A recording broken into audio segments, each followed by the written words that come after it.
কুষ্টিয়ায় শতবর্ষী প্রতিষ্ঠিত কমলাপুর মাধ্যমিক বিদ্যালয় ও ক্যাম্পাস দৃষ্টিনন্দন করতে স্থানীয়দের উদ্যোগ। রংতুলির ছোঁয়ায় পুরনো ভবনকে দেয়া হবে আধুনিকতার ছোঁয়া। পর্যবেক্ষণে ঢাকা থেকে আনা হয়েছে আর্কিটেক্ট। কুষ্টিয়া কমলাপুর মাধ্যমিক বিদ্যালয়ের হল রুমে অত্র কুষ্টিয়া জেলা বিএনপির সদস্য সচিব ও বিদ্যালয়ের দাতা সদস্য ইঞ্জিনিয়ার জাকির হোসেন সরকারের সভাপতিত্বে বিদ্যালয়ে লেখাপড়ার মান বৃদ্ধি, দৃষ্টিনন্দন সবুজ ঘেরা ক্যাম্পাস তৈরি সুধীজনের সাথে আলোচনা করেন। আলোচকরা বলেন, কিছুদিনের মধ্যে এই মডেল বিদ্যালয়টি নতুনভাবে কাজ শুরু করে দৃষ্টিনন্দন প্রকৃতির ছোঁয়া দেখতে চান তারা। এই সেমিনারে যোগ দেন অত্র স্কুলের শিক্ষক শিক্ষার্থী সহ এলাকার সুশীল সমাজ। ক্লিন কুষ্টিয়া, গ্রিন কুষ্টিয়া একটা সামাজিক আন্দোলন শুরু করেছে।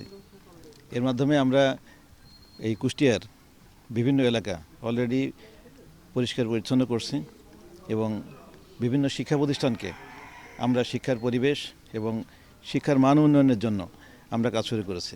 সেটারই একটা পাইলট প্রজেক্ট হিসেবে আমরা কমলাপুর মাধ্যমিক বিদ্যালয়কে বেছে নিয়েছি এবং এই বিল্ডিংয়ের এক্সিস্টিং যে স্থাপনা আছে সেগুলোকে কিভাবে সৌন্দর্যবর্ধন করা যায় এবং এখন থেকে 15-20 বছর পরে বা 30 বছর পরে আমরা কী ধরনের স্টুডেন্ট এখানে আসবে বা এখানে কত স্টুডেন্ট হতে পারে সেটা মাথায় রেখে আমরা স্কুলটা আবার রিডিজাইন করতেছি এবং এই রিডিজাইনিংয়ের স্টেজে আমরা মানে অত্যাধুনিক সমস্ত ফ্যাসিলিটি রাখতেছি যাতে এখানে বাচ্চারা এখানে নৈতিক শিক্ষা পেতে পারে, এখানে আধুনিক খেলাধুলা এবং অন্যান্য যত ফ্যাসিলিটি আছে সবগুলো আমরা অ্যাকোমোডেট করে আবার এগুলোকে ডিজাইন করতেছি।